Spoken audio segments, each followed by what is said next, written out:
Boa noite a todos e todas.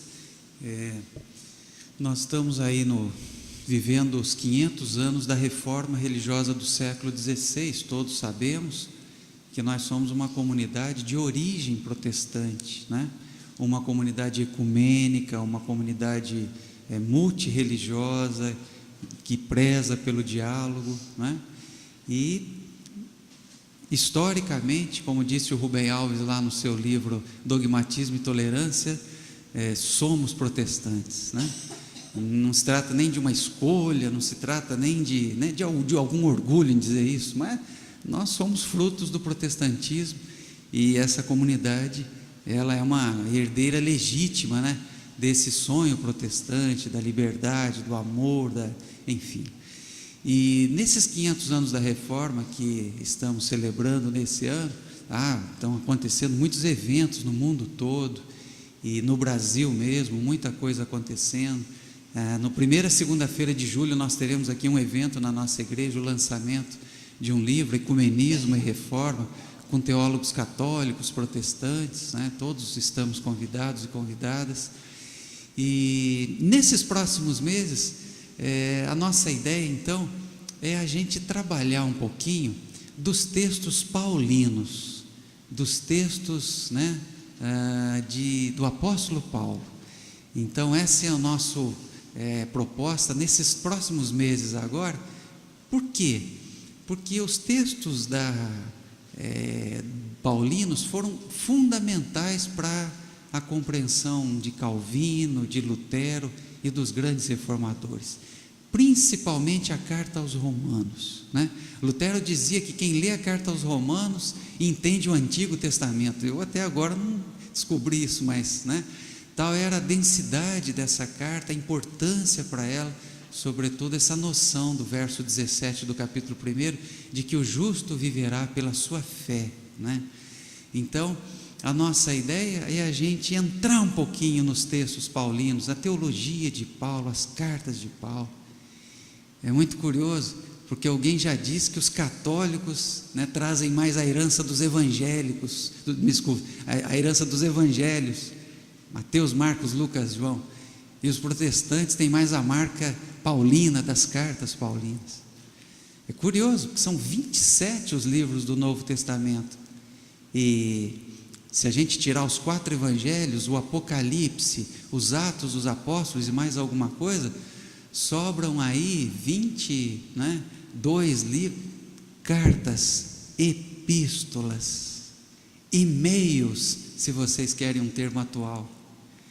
E todas essas cartas, todos esses bilhetes, são vários, né, nascem exatamente de situações muito específicas, problemas das comunidades, e lá estão os escritores. E Paulo teria escrito, né, 13 destas cartas, desses bilhetes. Eu disse teria escrito, porque, pasmem vocês, a historiografia moderna contemporânea, a pesquisa paulina contemporânea, mostra que Paulo provavelmente escreveu apenas 7 cartas.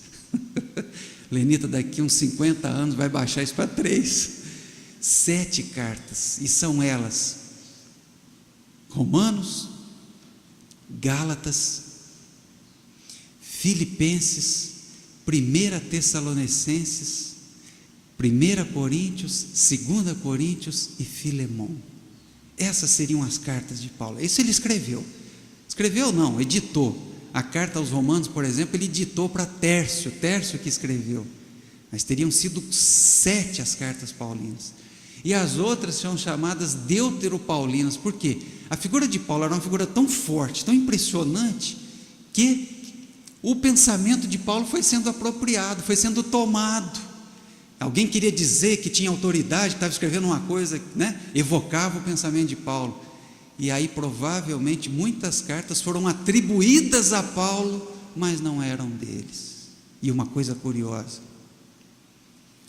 o que caracteriza essas cartas 7 autênticas de Paulo é uma forte postura, é um forte posicionamento contra o evangelho imperial, o evangelho de César, a Irene, a paz romana. Paulo é incisivo. Paulo usa esses mesmos termos. Por exemplo, a palavra soter, Salvador, que era uma palavra aplicada ao imperador romano para dizer Jesus de Nazaré é o Salvador. Paulo usa o termo evangelion, que é um termo usado por César, pelos Césares, né? Quando adentram as cidades, qual é a boa notícia de hoje? Tomamos, pilhamos mais um povo. E qual é o evangelho, segundo Paulo, de Deus? Deus não pilhou nada, Deus não violentou nada, Deus não está com o dedo apontado para sacrificar, para crucificar, para alienar, para excluir ninguém. Deus está aqui para nos abraçar e fazer uma aliança de confiança conosco e para nos guiar à verdade, à retidão, à justiça. Esse é o evangelho de Deus.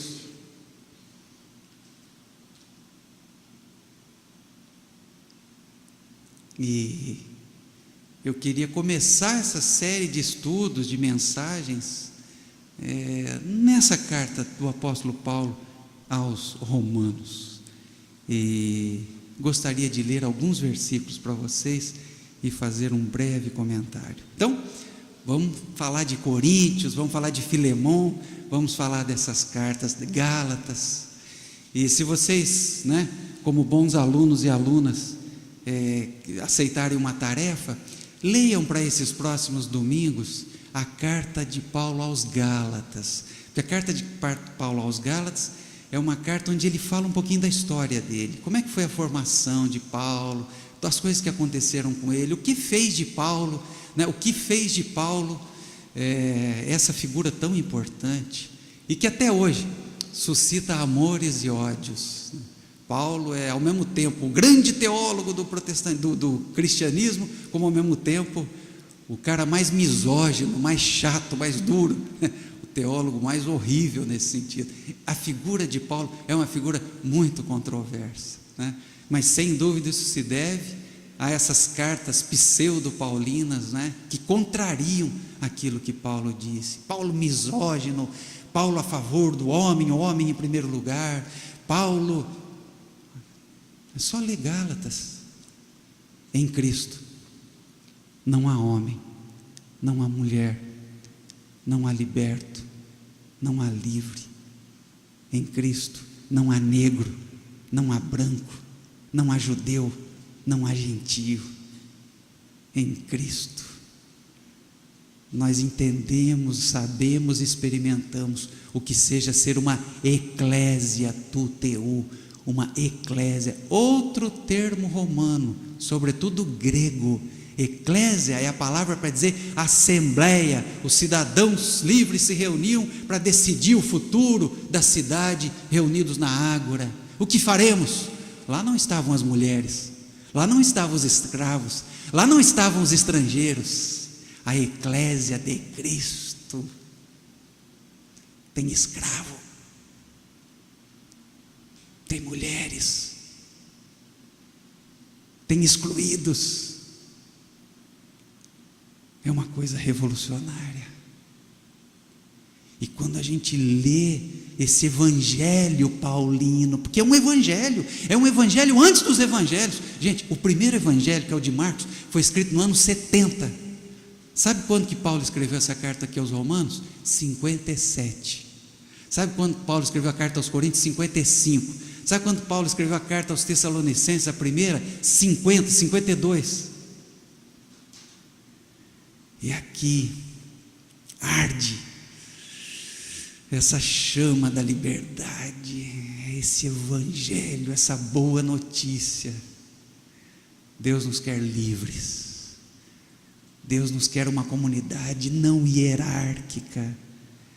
Deus nos quer um povo não de servos, escravos, mandatários. Deus não nos quer numa sociedade do patronato. Deus não quer o coronelismo. É o que essas cartas dizem. Catapultando, sequestrando, pegando esses termos que são termos próprios da cultura grega. Salvador, Filho de Deus. Filho de Deus é o título do imperador.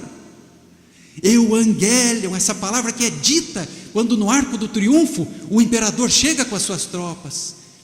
Paulo sequestra todos esses termos, vai dizer: e eu vou dizer um outro evangelho para vocês, o evangelho de Deus.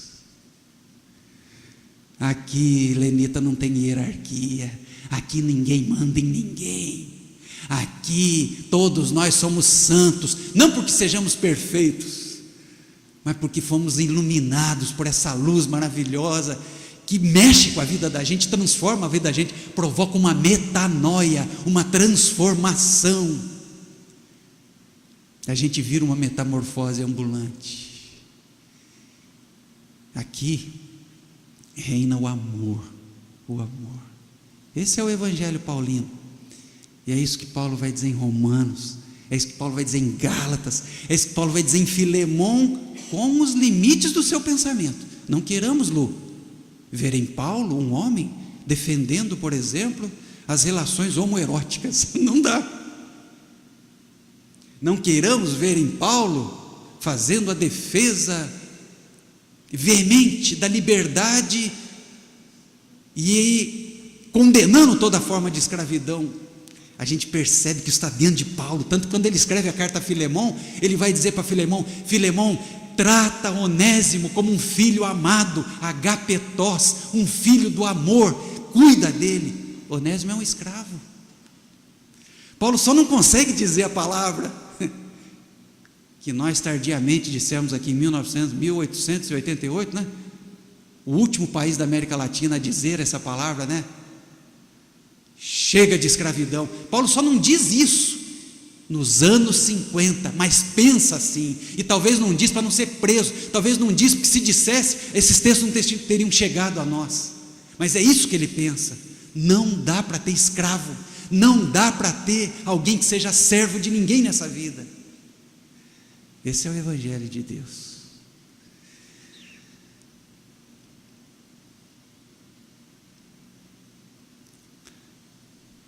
Bom, eu acho que eu já estourei os meus 20 minutos, né? Mas pelo menos o primeiro versículo, então. Só para vocês terem uma ideia. Paulo é um nome romano para um judeu chamado, qual era o nome judaico de Paulo?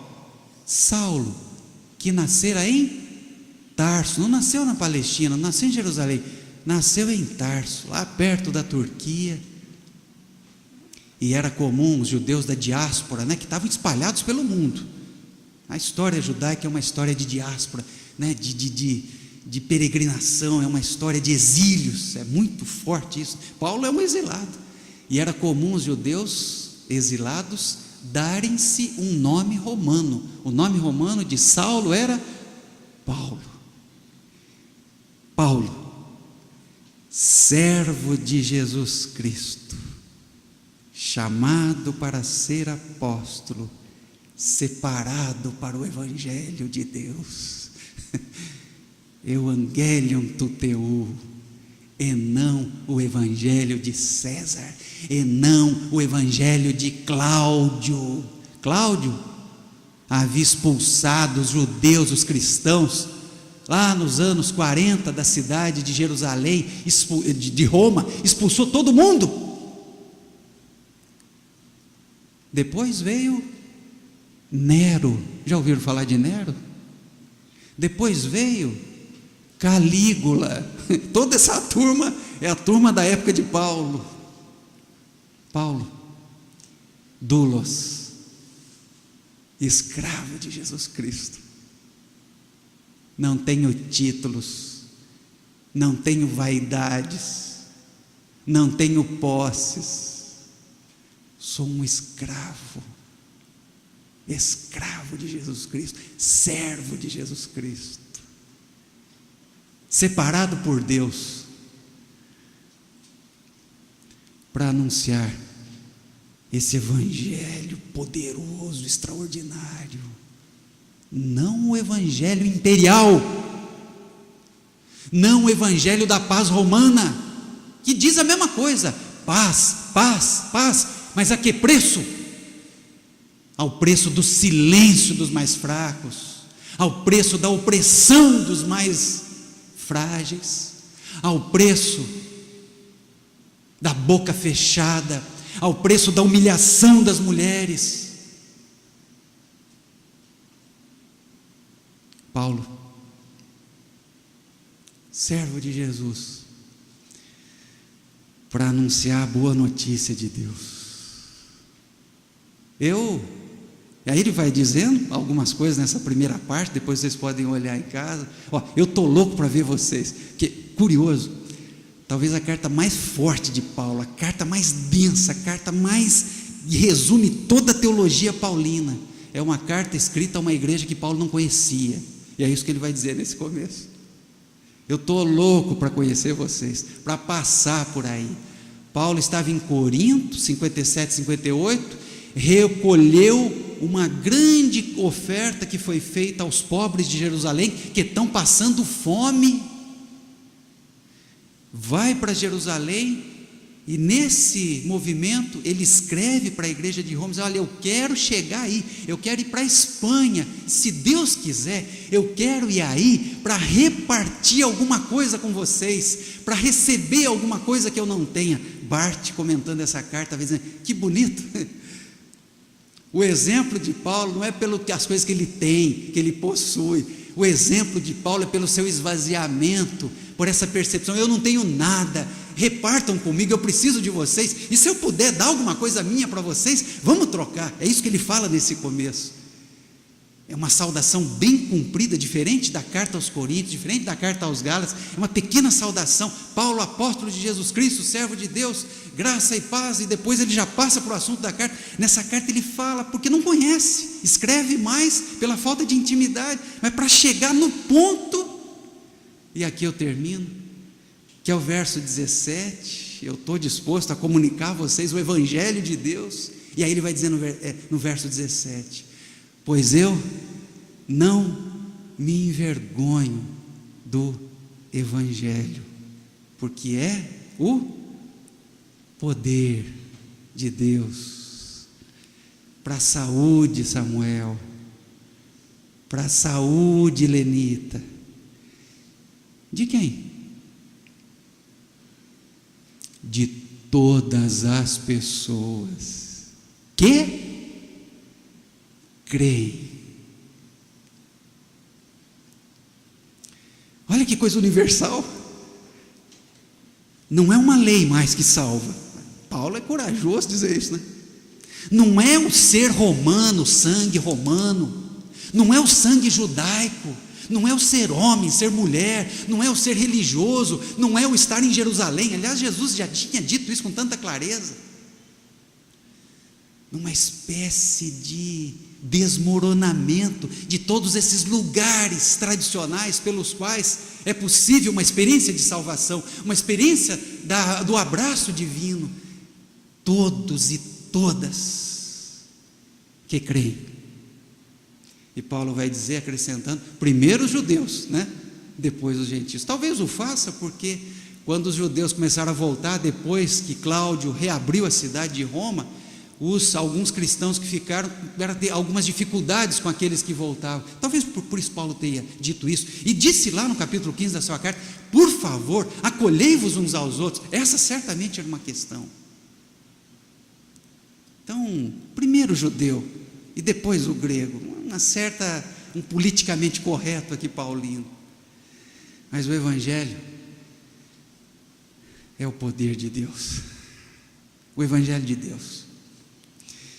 E da onde que Paulo tira essa expressão?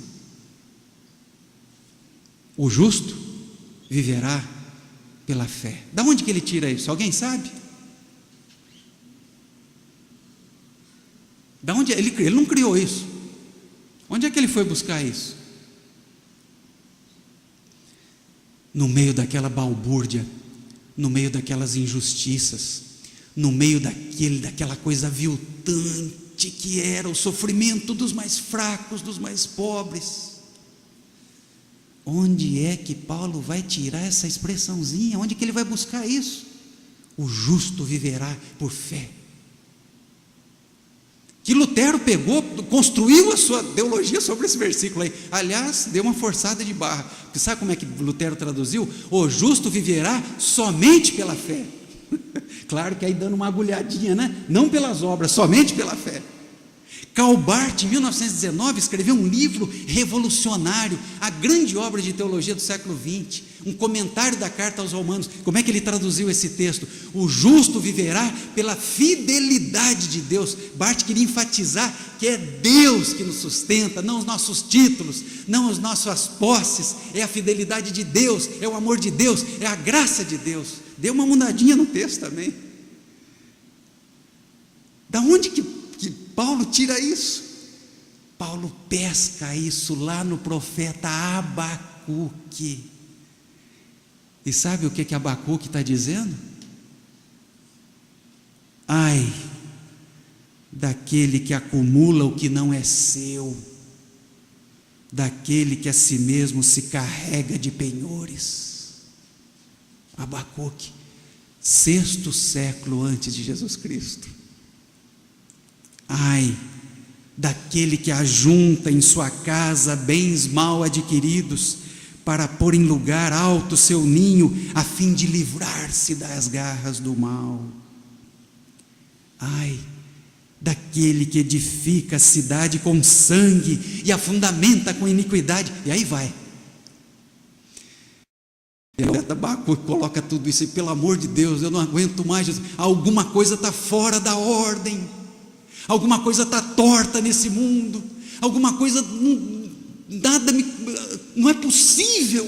Isso é típico da tradição profética, que quando vê um mal, que quando vê uma injustiça, a gente geralmente tolera, a gente justifica. Não, mas isso era assim mesmo. O profeta treme diante disso, porque ele sabe que isso não vai dar num lugar que não é bom. Ele sabe que numa simples trapaça ao pobre.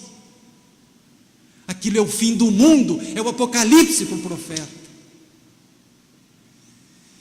E é aí que Paulo vai tirar essa expressão. Talvez era assim que Paulo visse o Império Romano. Talvez era assim que Paulo se sentisse dizendo para Deus: quanta injustiça, quanta desigualdade, quanto medo, quanta opressão. E Paulo vai, pesca e tira de Abacuque: o justo viverá pela confiança. Lutero era um homem amedrontado pelos demônios, Eurico. Se viu libertado quando leu esse texto. Barth falou: isso aqui é a fidelidade de Deus. Como é que a gente pode traduzir para os nossos dias isso?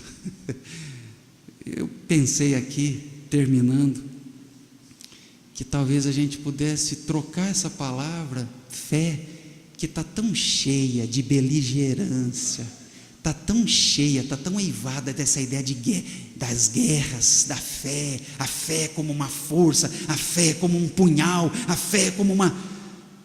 As pessoas estão defendendo as suas fés. Talvez a gente pudesse pegar a palavra aqui, confiança.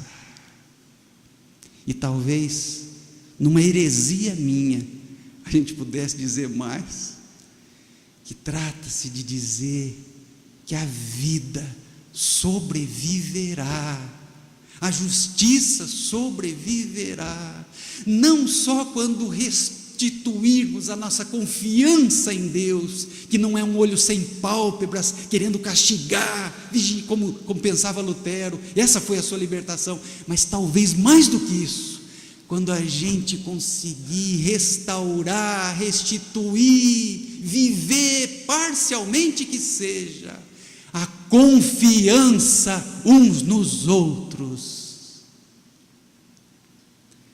Porque hoje o que a gente tem é medo uns dos outros.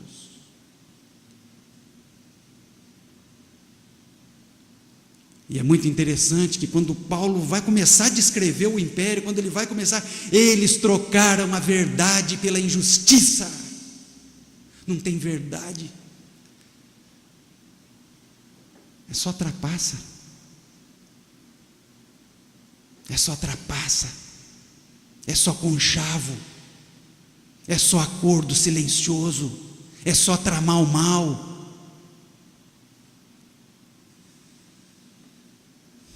O justo viverá pela confiança. Apostemos na confiança, Eurico. Apostemos que nós podemos confiar uns nos outros.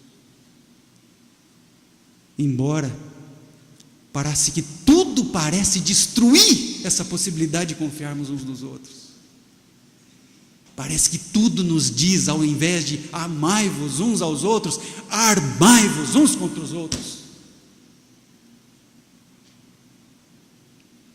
Ah, meu Deus, o Evangelho de Deus injeta em nós confiança, a possibilidade de voltarmos a confiar uns nos outros.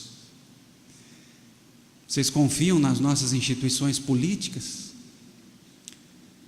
Vocês confiam nas instâncias? Gente, daqui a pouco a gente vai estar desconfiado até do remédio que a gente vai estar tomando. A gente vai ligar na Anvisa para ligar, olha, esse lote aqui, eu posso confiar nele?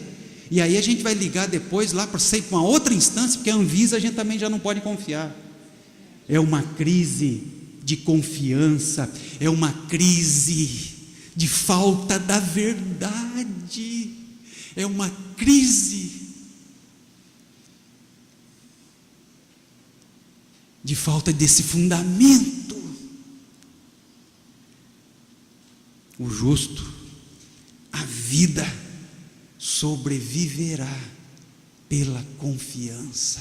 Nós apostaremos na confiança. Isso é Paulo. Essa é a carta aos Romanos. E que Deus nos ilumine, que Deus nos abençoe, e que, como o profeta Abacuque, também nós possamos dizer, apesar do que vimos na sexta-feira, ainda que a figueira não floresça e a vide não dê o seu fruto, eu vou continuar plantando árvores, eu vou continuar apostando na confiança, eu vou continuar apostando de que Deus não nos ausentou, não. Eu vou continuar apostando de que a última palavra será o bem, o amor, a justiça, a verdade, e não a mentira. E que assim Deus nos ilumine, e que Deus despeje em nós cada vez mais esse evangelho seu, para fazermos frente a esse evangelho imperial que está aí, dos totalitarismos, dos terrorismos, dos medos. Ai, daqui a pouco não vai ter restaurante para ir à noite nessa cidade. Daqui a pouco a gente não vai ter culto da noite. Resistamos. Daqui a pouco a nossa porta de casa vai ter que ter 10 trancas, Euricos. Resistamos. Daqui a pouco a gente não vai conseguir olhar mais para as pessoas. É isso que Paulo está dizendo.